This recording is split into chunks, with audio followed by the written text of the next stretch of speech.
Thanks for tuning in to the Drive On podcast, where we're focused on giving hope and strength to the entire military community. Whether you're a veteran, active duty, guard, reserve, or a family member, this podcast will share inspirational stories and resources that are useful to you. I'm your host, Scott DeLucio, and now let's get on with the show. Hey everybody, welcome back to the Drive On podcast. Today, my guests are Ryan and Deb Bruin. Ryan is an Army veteran, and he, along with his wife, Deb, run Cranky Veteran Candle Company, which we'll be talking about a bit more in this episode. It's really kind of a cool company, and I'm excited to have them here. So welcome to the show, Ryan and Deb. I'm really glad to have you here. Thank you. Thanks for having us. Yeah, absolutely. So Ryan, I guess let's start with you. Let's talk about you and your background and your time in the Army. What was that like for you? I joined the Army at 17, mainly because I didn't really have many options of what to do next. You know, I wasn't an ideal student, didn't have a whole lot of plans, didn't really know what to do. And so my brother had started talking to a recruiter.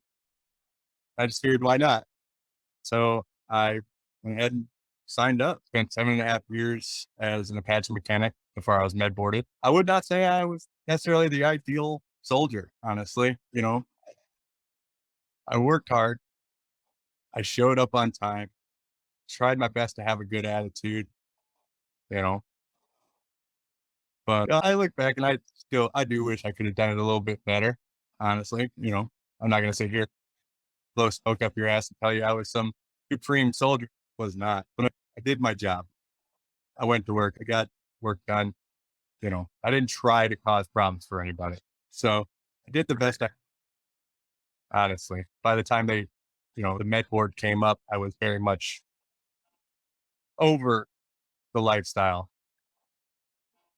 I know the feeling. When I was in the Army, I felt that same way. Like towards the end, I kind of just felt like, oh, okay, I think this has run its course. Let's move on, right? You know, let's just part ways, and we'll all be good, right? I didn't appreciate my time, or meet some of the best people I've ever known in my life to this day. Very best friends in this world I served with, but it definitely wasn't the fairy tale, service. Sure. And Deb, how about you? What was it like for you being, I'm assuming you were married during the time he was in the Army. What was it like being, a military spouse and everything for you? We were actually only married for 2 years after or before he got out of the military. And honestly, I was not very involved in the military part of our life because we had young kids and I was at home with them and taking care of them. And honestly, I didn't have time for the FRG and all the other stuff that goes into being a great military spouse. So while there were absolutely challenges, I don't think that I had enough time to really worry about it, if that makes sense. Like, we just lived our life and this was just his job and it was very separate from our home life. Right. Well, in a way that's good too, because you said you didn't have time to be, that great military spouse. But I think part of being a great military spouse is being there for your spouse, in this case, your husband, right? And, getting involved in, things like the FRG or the other things like that. I mean, that might be a nice to have. Some people might find some comfort in that. But I mean, let's face it, when you're a mom with young kids at home, like you have your hands full. So I don't think anyone blames you for that, right? Yeah, it was an adventure for sure. I'm glad it's over. Sure. So Ryan, what was the transition out of the Army like for you? You said you got med boarded, and then, what was that transition like for you? Was it pretty quick and sudden, or did you kind of have a bit of a plan coming out of the military? No. Oh, I had zero plan. I left the same way I came in, with no idea what I was doing with my life. And I mean, I regret that. I didn't put a whole lot of thought to it. By that point, I was just kind of ready to go. Sure. Well, also, they kind of changed up the timeline on us. Like, we were making a plan and formulating a plan. And then I think your ETS date or whatever was like the end of the year, and then they bumped it to January. Yeah. So we just lost a whole year of our planning timeline. That's true. Oh, wow. Okay. Yeah. So that makes a big difference, because that whole year you could have been, spent preparing, and if you needed to take a course or something to learn what that next step is for you or whatever, you have a whole year to do that. But then, lop off 11 out of the 12 months of the year, and that certainly accelerates that time frame, right? very much. So, I mean, we got out and moved back to, I'm from Michigan originally. We moved back to Michigan for a year.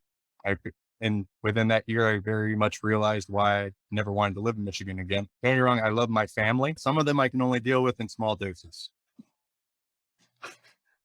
Uh, but like I Yeah. said, I got plans. So I end up back home and kind of just tried to fall into the whole factory life for a little while I was trying to figure things out just to make some money. That didn't work out for me at all. I didn't manage to hold down a job for more than a few weeks at a time for quite a long time. That year was really rough. I think I made less than $10,000 taxable income that year. Oh, wow. Yeah.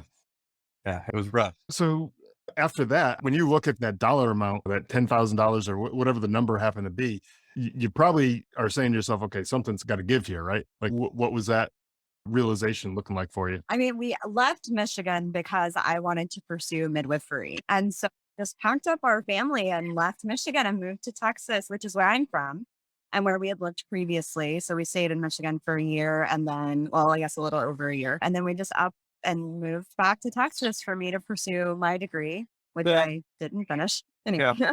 But before we left, I ended up going and getting my CDL to drive trucks. So when we got to Texas, that's where I was looking to get into. I did end up finding a job with a little mom and pop trucking company. I was, what I know you've seen them, like Hallmark trailers. Okay. Yep. I used to, from the manufacturers to the distributors Okay. all over the southern. I did that for almost 2 years until I got into a big wreck. I was coming through the north side of Oklahoma City, coming from Kansas, unloaded in October. And if you know anything about the Texas, Oklahoma area during that time of year, it's kind of a rainy season. It's kind of the season where they get rain, things get green again after that, and then everything dies off again and come March. But, it had been raining and I was coming up over the top of this hill unloaded in north side of Oklahoma City. Across the top of this hill and a car tried to cut me off. But if I'd stayed where I was, he would have eaten the front corner of my bumper. He would have probably ended up underneath my truck. Oh, wow. So seeing that, I swerved away to not, so he wouldn't die. And I ended up jackknifing towards the center divider on this 4-lane interstate coming through Oklahoma. And I'm actually at the time on the phone with her. I have my headset in. I'm on the phone with her. I jackknifed towards the divider. I was able to bring it back just long enough to let out a big, just a, oh, and then I spun completely the other direction Oh, wow. and slid across the 4 lanes of highway. Luckily I didn't hit, and I hit one of those big interstate light poles right behind my driver's seat, and it fell and caved in my sleeper. So it caved in everything behind me in my truck. And so luckily it hit there, because if it had hit my driver's door, it would have caved in the whole front side of my truck. And I probably would right now. After that, he fired me. Right. And he fired me without even telling me I was fired. He gave me my check and said he'd get in touch with me come Tuesday or Wednesday or something, and never heard from him again. So he wouldn't answer my calls. So that's how bad I did try to pick up other driving jobs, but I was so messed up from that wreck. I mean, I couldn't even bring myself to drive my own car for 3 or 4 months. And and even longer after that, if it started raining at all and I had her in the car, she was going to drive, because I couldn't do it. I absolutely could not mentally bring myself to drive my own car. Gotten over that. Said, okay, well, that's good. That is a good thing. Yeah. After that, odds and ends jobs, as a there doing different things. And then I decided to go to school for HVAC. So I'm also a commercial HVAC tech. I'm not a good one, but I am one. There's a reason I don't do that for a living. Kind of breaks my heart. Not a good one because I see how much they get paid too.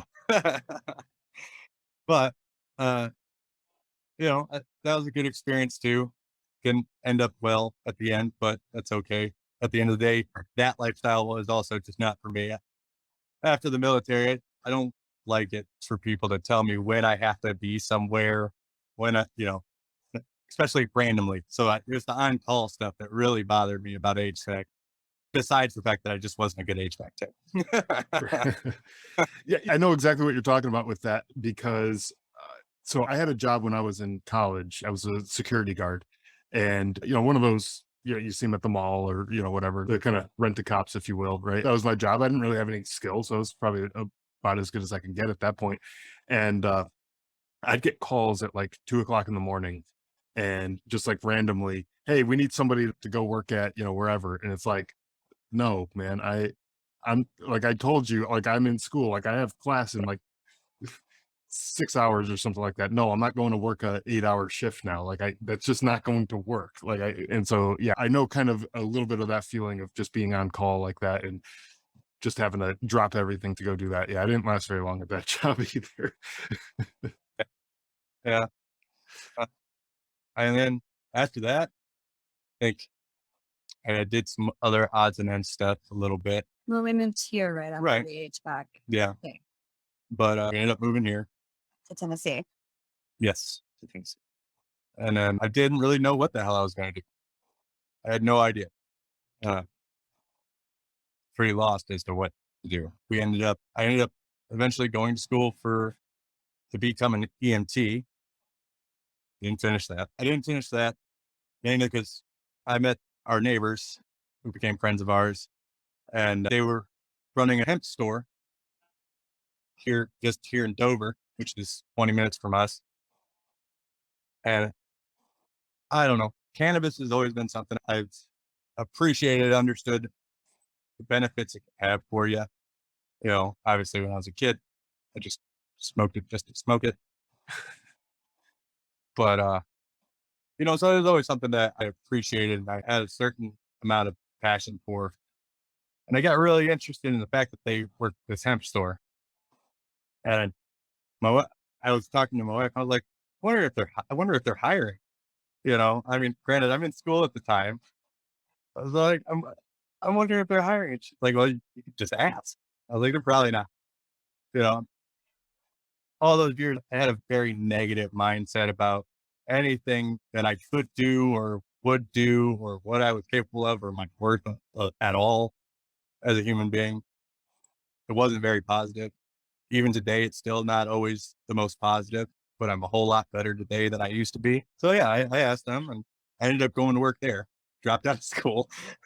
Ended up working there. That went up in smoke because the owner at the time was just out of his mind a little bit. That went up in smoke. Then we ended up working at the time, what would be the largest hemp growing operation in the state of Tennessee. So we worked that for a summer. I got fired from that. And then after I got fired from that, I pretty much was just done. I was tired of it. I was tired of failing at everything. That's where I felt. I felt like it didn't matter what I tried to do. Nothing was going to work. My skills, there were no skills. I had no faith in myself at all. I still struggle with that today, but I didn't know what to do again. And, uh, you know, I wasn't sure what the hell I should do. And I was talking to my wife and I knew I didn't want to make other people money anymore. I got tired of making everybody else money, making a dime just to be told I wasn't worth a dime. And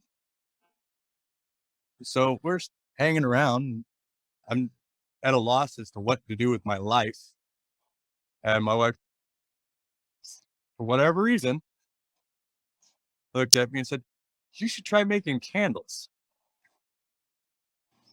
Mind you, prior to me ever touching a candle, making a first candle, I was not a candle person. It's not like I had at the time. I had some like I just loved candles, had a bunch of them. Right? It was never really a thing for me at the time. And so when she said it, I laughed at her and told her she was out of her mind. And I was like, "Can you really imagine what do I look like making candles? Like what? Okay, whatever." So we moved past that, but then it came up a few more times. I still don't know why that's what came into her mind, but that's what kept popping up in her head. And she kept bringing it up, kept bringing it up. I kept laughing at her about it until finally one day she brought it up and I said, "Okay, fine. I was like, let's see if we even know, we can even figure out how to make a candle." And so we bought some stuff and, we did our research first and as to what we would want to make a candle out of, given the ingredients and all this. And then we bought some stuff and we made our first candle. And It was bad. It was bad. but it sure was good enough to make that we could improve on that and make it better. And from the time we bought from the time we bought the small supply to make our first candle to the time where to the moment where we decided to spend like our last $200 on some starting candle supplies was how long? I mean, I A want to month? say, no, it was a little bit longer. I want to say that we like really started considering and doing our research in August, and we had our business launched by December.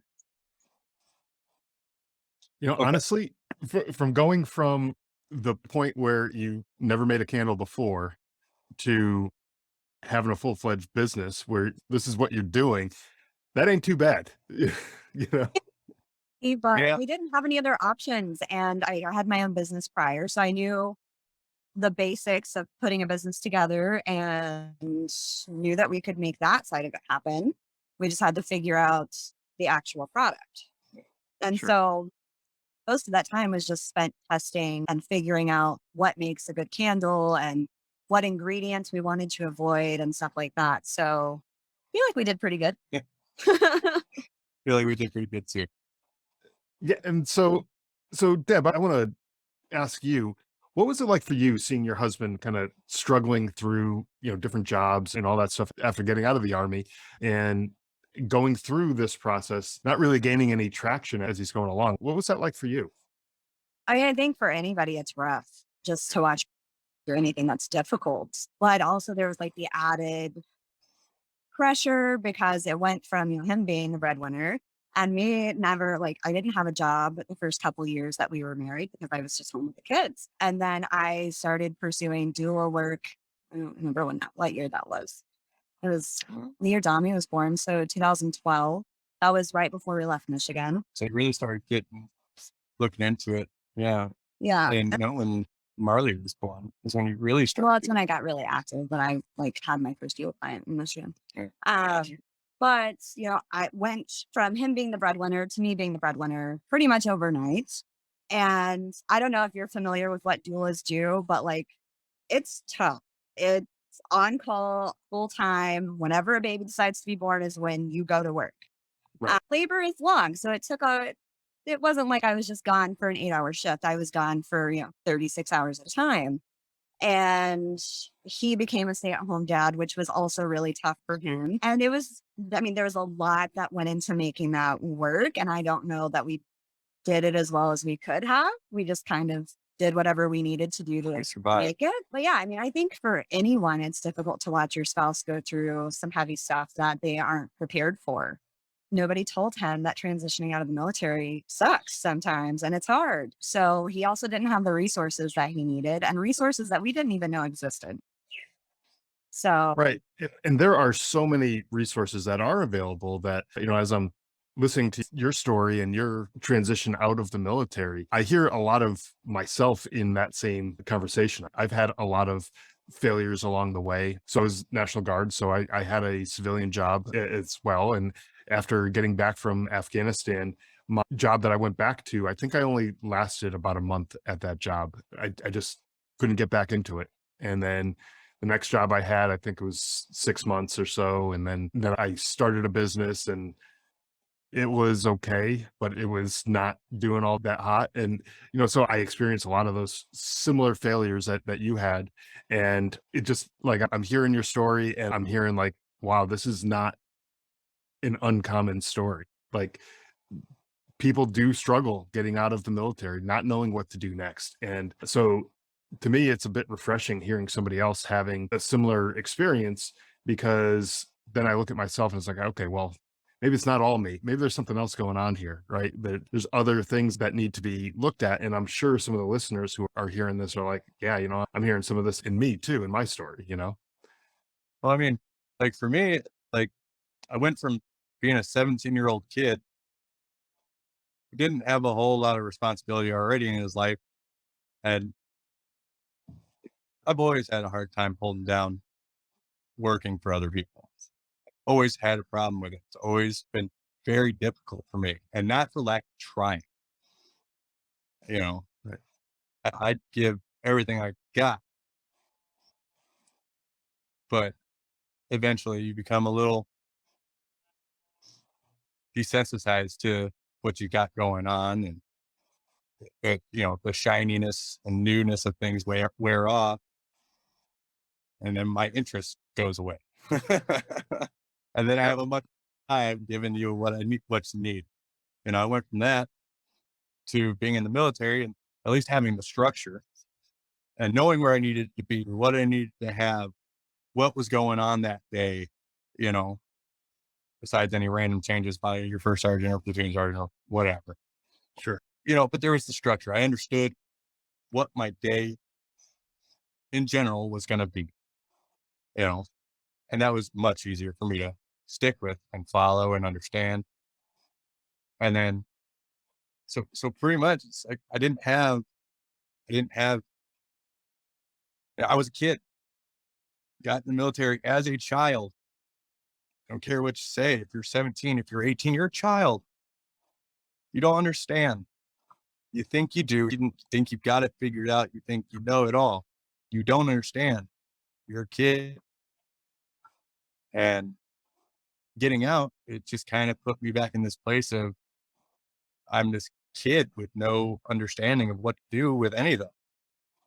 Right. And you were basically a kid who had, would you say, 7 some odd years of experience in the military, but that's not, outside the military experience. That's not your, applying for jobs, getting a resume together, all that. That's not that type of experience, which your peers, as you're getting out of the military, they already had that experience probably for, maybe a couple jobs that they've done. So they already have gone through that whole process. And now it's like you're playing catch up at that point, right?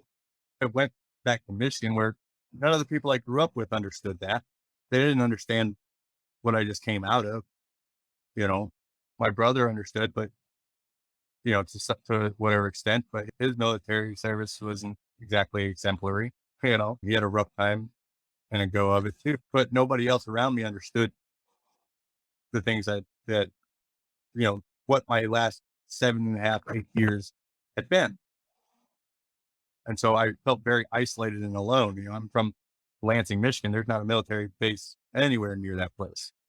And so you get to, I believe Coast Guard does some stuff in the Great Lakes and things like that, but that's not something you see in that state. It's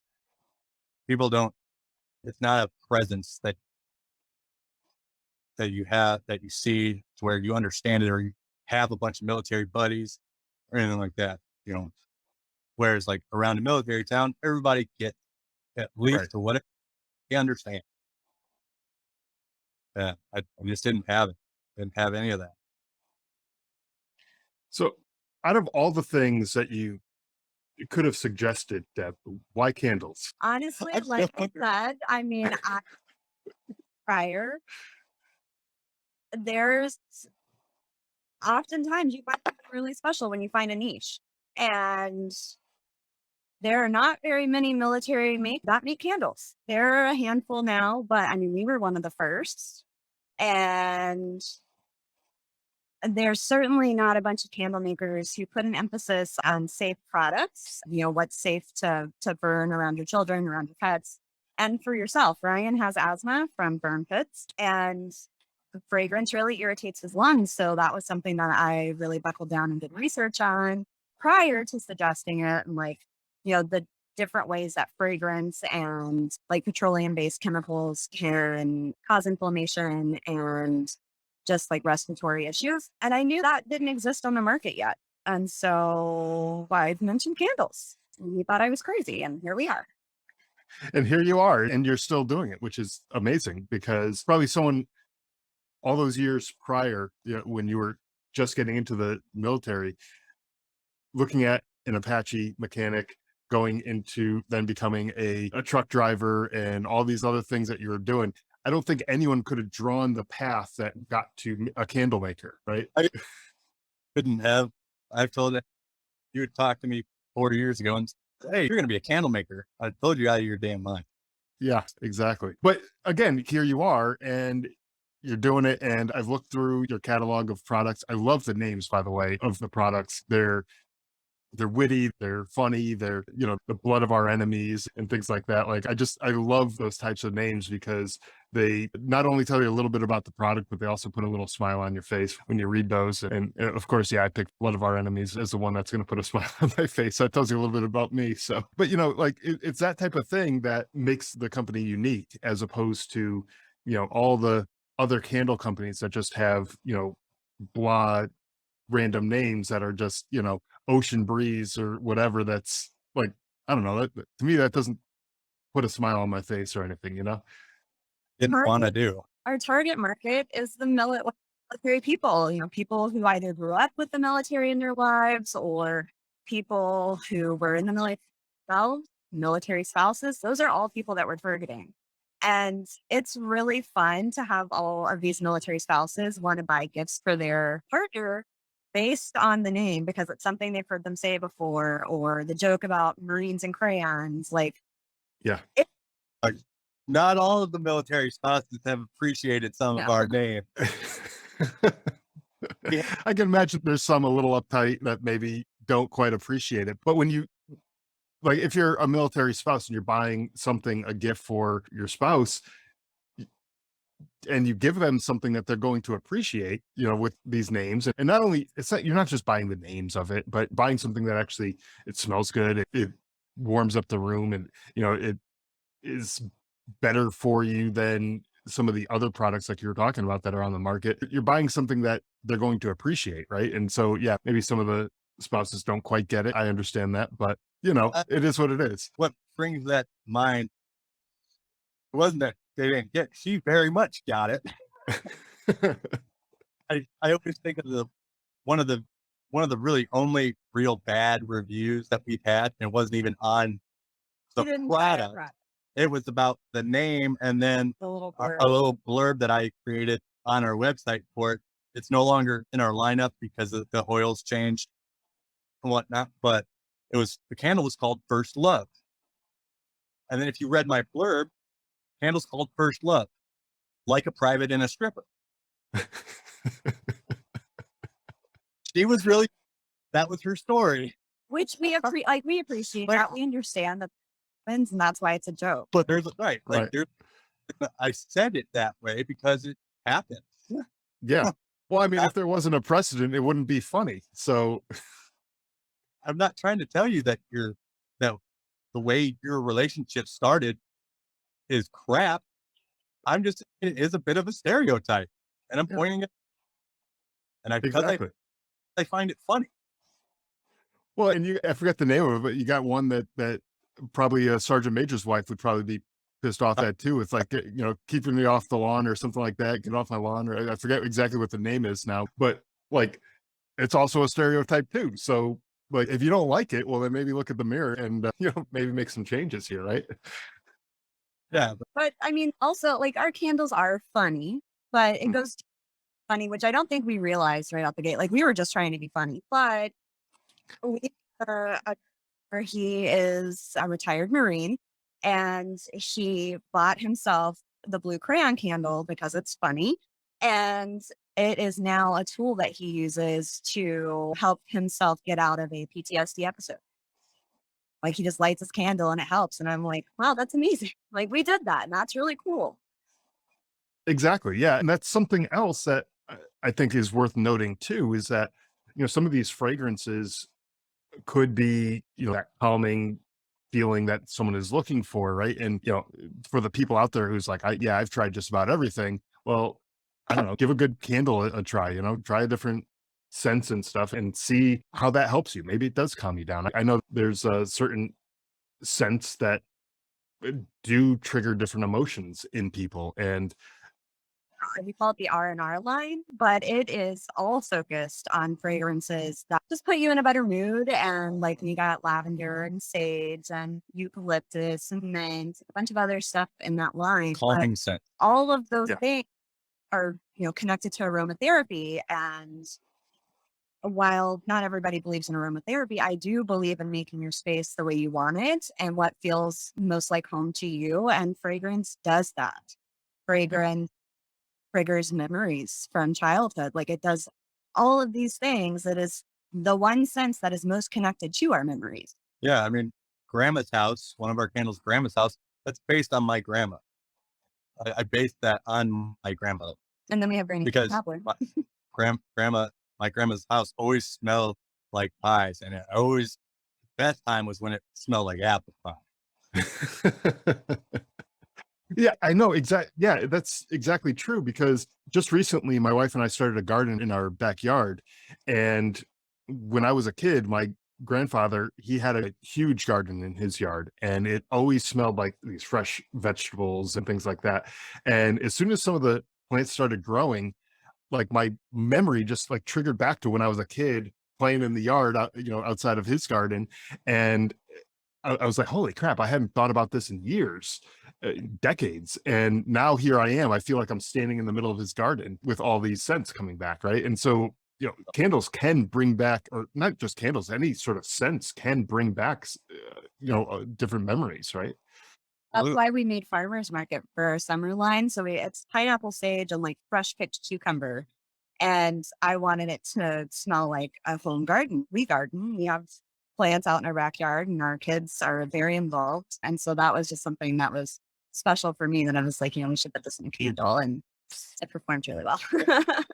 Well, and that's great too. And I think all of this is just a good lesson, a good takeaway really is that, yeah, you might have tried a bunch of different things. You might have tried the truck driving and gone to the EMT courses and all these other things, right? But you didn't quit, you didn't say, oh, well, let's just throw in the towel. I obviously can't do anything. You kept trying things until you found something that stuck, right? And that's just I think a great message to send to people. I mean, it's hard. Like it's a hard thing to do. And it's easy to say, well, just don't quit. It's easy for somebody to look at somebody else and say, oh, you're having a hard time. Well, just don't give up. Just keep going. And that's the right answer. Keep putting your feet in front of you. Keep going forward. But man, you can get beat up long enough, hard enough, and without any, you can get to a point where you feel like, yeah, there's no hope. There's no point.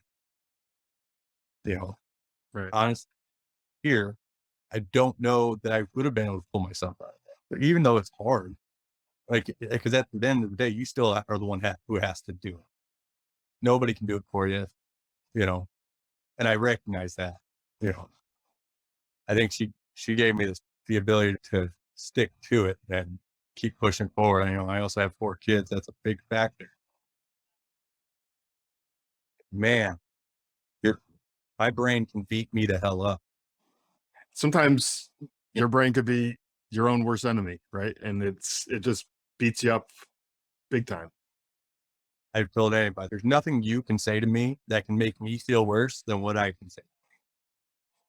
Exactly. But it also goes to show the benefit of having something bigger than yourself to push for. You have your family, your wife, your children, and when those are the things that are motivating you, very often it's it's like, well, I am not going to fail these people. I'm not going to let them down. I'm going to do the hard things to make sure that there's food on their table, a roof over their head, that they're happy, that they get the experiences and the things that they need and that they deserve and all that kind of stuff. And you're going to be much more willing to push yourself and just basically say screw you to all those negative voices in your head, right? And push forward and keep trying. As hard as it might be, you're going to be much more willing to do that when you have something bigger than yourself that you're pushing for. Absolutely. Yeah. So other veterans that might be out there listening to this episode might be in a similar situation that you found yourself in, that I found myself in. They might be feeling like, okay, there's a little bit of hope for me now. Like, okay, other people have been there and I might be able to make my way through this too. What advice do you have for them that, should they start a candle business too? Or how can they find something that fits them, something that they might be more passionate about? I mean,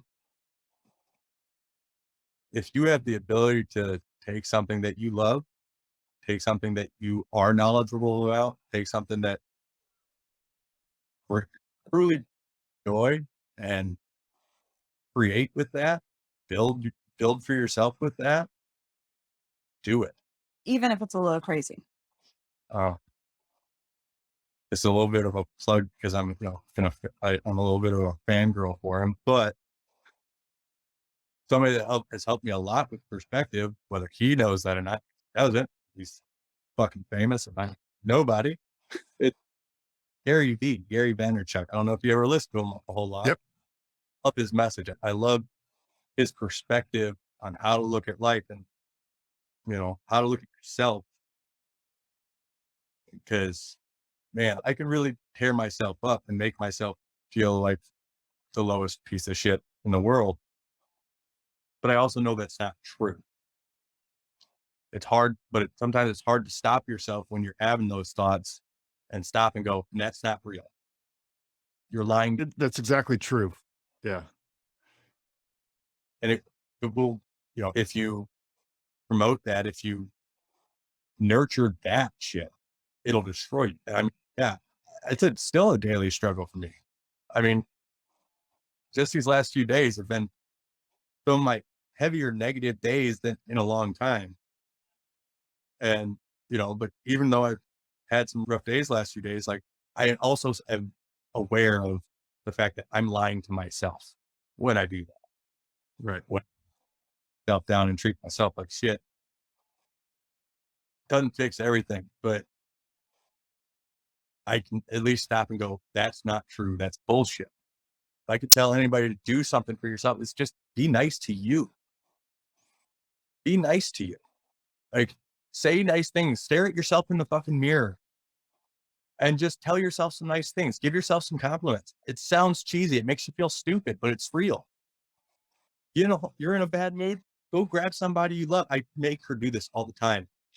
Go grab somebody you care about. It doesn't matter. Your good buddy, your wife, your kid, whoever. Somebody who, when they smile, makes you feel some kind of a good way, right?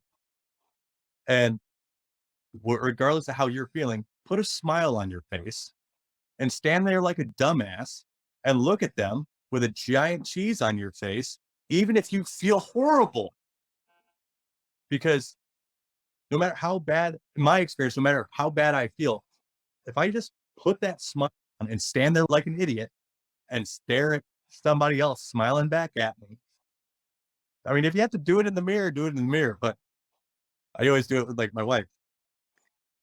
Regardless of how I'm feeling, it makes you a little bit. It's really hard to be in a really bad mood when you're actively smiling.